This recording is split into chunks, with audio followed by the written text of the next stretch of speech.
주신에 감사하는 5분 묵상. 오늘은 창세기 32장 3절부터 12절의 말씀을 통해 두려울 때 하나님의 약속을 붙잡고 기도하라 라는 제목으로 은혜를 나누겠습니다.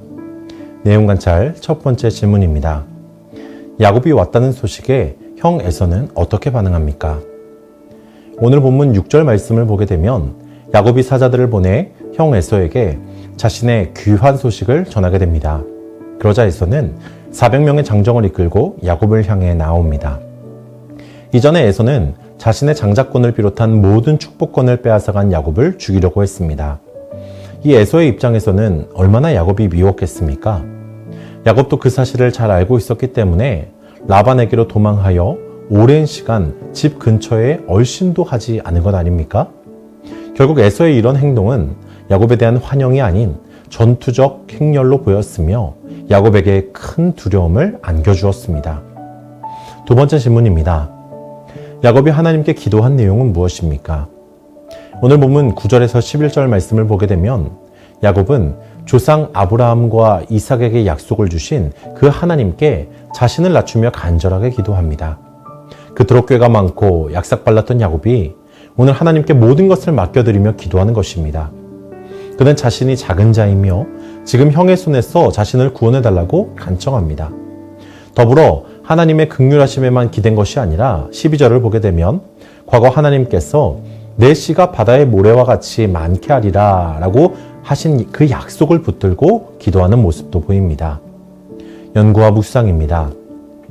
야곱은 왜 형 에서가 400명의 군사를 거느리고 온다는 말에 하나님의 약속을 붙잡고 기도합니까? 야곱은 지금 인생의 가장 위기적인 국면을 맞이하고 있습니다. 형 에서를 속이고 도망친 지 20년이 지났지만 그 죄책감과 두려움은 사라지지 않고 있었죠. 그리고 지금 그 형이 400명의 군사를 이끌고 온다는 소식은 단순한 만남이 아니라 보복일 수도 있다는 절박한 공포를 이 에서가 그 야곱에게 주는 것처럼 보입니다. 그런데 이런 극도의 위기 속에서 야곱은 자신의 꾀나 대단한 외교술로 상황을 풀어가려고 하는 것이 아니라 하나님의 약속을 붙잡고 기도합니다. 이것은 신학적으로 매우 중요한 전환점입니다. 과거의 야곱은 항상 모든 상황을 자신의 꾀로 풀던 사람이었습니다. 하지만 이제는 인간의 한계를 깨닫고 하나님을 붙드는 사람으로 변화해 가고 있는 것입니다. 야곱의 이 기도는 매우 모범적인 기도입니다. 하나님의 언약에 근거하여 기도하고 있기 때문이죠. 야곱은 하나님께서 주신 약속을 붙들며 자신의 구원이 하나님의 약속 성취와 연결되어 있음을 하나님 앞에 호소하고 있습니다. 즉 자신의 안전이 곧 하나님의 신실하심을 증명하는 일이라는 관점에서 기도하고 있는 것이죠. 따라서 야곱은 단지 개인의 생존을 위해서가 아니라 언약의 계승자답게 반드시 약속을 성취하실 하나님의 그 신실하심을 붙잡고 기도하고 있는 것입니다. 느낀 점입니다. 두려운 상황 속에서도 하나님의 신실하신 약속을 의지해 기도했던 야곱을 보며 무엇을 느낍니까? 오늘 야곱은 자신의 두려움을 솔직하게 토로합니다. 11절에 내가 그를 두려워하나이다 라고 말하며 하나님 앞에서 감정을 숨기지 않고 있습니다. 그러나 그는 그 두려움 앞에서 멈추지 않고 하나님의 선하신 성품과 약속을 기억하며 간구하고 있습니다.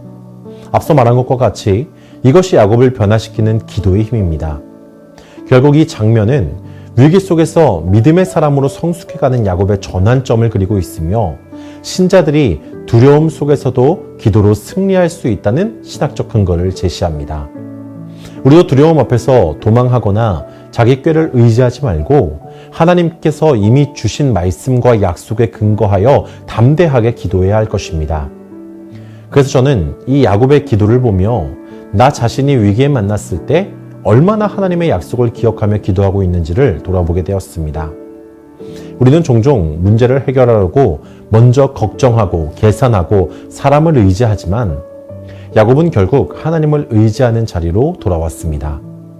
두려움은 신앙 없는 자만의 감정이 아니라 믿음의 사람도 느낄 수 있는 인간의 본능입니다. 그러나 중요한 것은 그 두려움 속에서 누구를 찾느냐인 것입니다. 야곱은 두려움 속에서 약속의 하나님께로 나아갔고 그 자리에서 그의 인상이 변화되었습니다.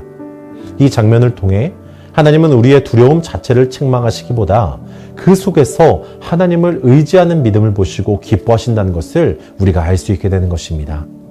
오늘 이 말씀을 통하여 우리 모두도 믿는 자들을 결단코 지키시고 보호하시며 내버려두지 않으신다고 약속하신 그 하나님의 약속을 믿고 신실하신 하나님을 의지하고 기도하며 두려움을 이겨내는 모든 성도님 되시기를 주님의 이름으로 축복합니다. 결단과 적용입니다. 내가 지금 두려워하고 걱정하는 문제는 무엇입니까? 하나님의 약속을 확신하며 내 기도가 변화되기 위해 무엇을 실천하겠습니까? 오늘 이렇게 결단하며 함께 기도하기 원합니다.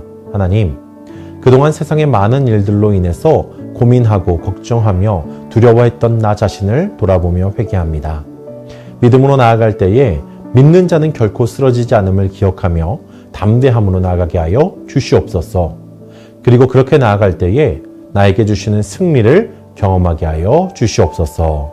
이렇게 결단하며 오늘 하루도 말씀으로 승리하시는 모든 성도님들 되시기를 주님의 이름으로 간절히 축복합니다.